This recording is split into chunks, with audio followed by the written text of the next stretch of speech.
ಹಲವಾರು ಕಳವು ಪ್ರಕರಣಗಳ ಆರೋಪಿಯಾಗಿರುವ ಕುಖ್ಯಾತ ಕಳ್ಳ ಉಪ್ಪಳ ನಿವಾಸಿ ಮೀಶಾ ರೌಫ್ ಅಲಿಯಾಸ್ ಅಬ್ದುಲ್ ರೌಫ್ನನ್ನು ಪೊಲೀಸರು ಬಂಧಿಸಿದ್ದಾರೆ.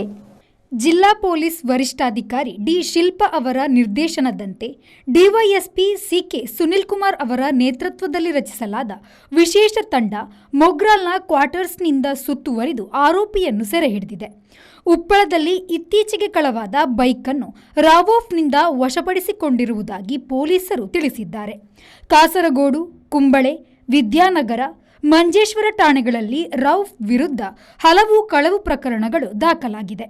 ಮಹಾರಾಷ್ಟ್ರ, ದೆಹಲಿ ಮತ್ತು ಕರ್ನಾಟಕದ ರಾಜ್ಯಗಳಲ್ಲಿ ಹಲವು ವರ್ಷಗಳಿಂದ ತಲೆಮರೆಸಿಕೊಂಡಿದ್ದ ರಾವೋಫ್ ಕಳ್ಳತನಗಳಲ್ಲಿ ನಿರತನಾಗಿದ್ದ ಹಿನ್ನೆಲೆಯಲ್ಲಿ ಈತನ ಚಲನವಲನಗಳ ಬಗ್ಗೆ ಪೊಲೀಸರು ನಿಗಾ ಇಟ್ಟಿದ್ದರು.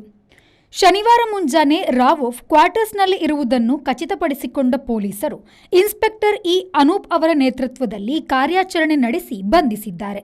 ಈ ಕಾರ್ಯಾಚರಣೆಯಲ್ಲಿ ಸಬ್ ಇನ್ಸ್ಪೆಕ್ಟರ್ಗಳಾದ ರತೀಶ್ ಗೋಪಿ, ಕೆಆರ್ ಉಮೇಶ್, ಹಿರಿಯ ಪೊಲೀಸ್ ಅಧಿಕಾರಿ ಪ್ರಮೋದ್ ಹಾಗೂ ಸಿಬ್ಬಂದಿಗಳಾದ ಅಶ್ವಥ್ ಕುಮಾರ್, ವಿಜಯ, ಪ್ರಣವ್, ಅಬ್ದುಲ್ ಶುಕೂರ್ ಮೊದಲಾದವರು ಪಾಲ್ಗೊಂಡಿದ್ದರು. ರೆಹಮಾನುದ್ಯಾವರ ವಿ4 ನ್ಯೂಸ್ ಮಂಜೇಶ್ವರ.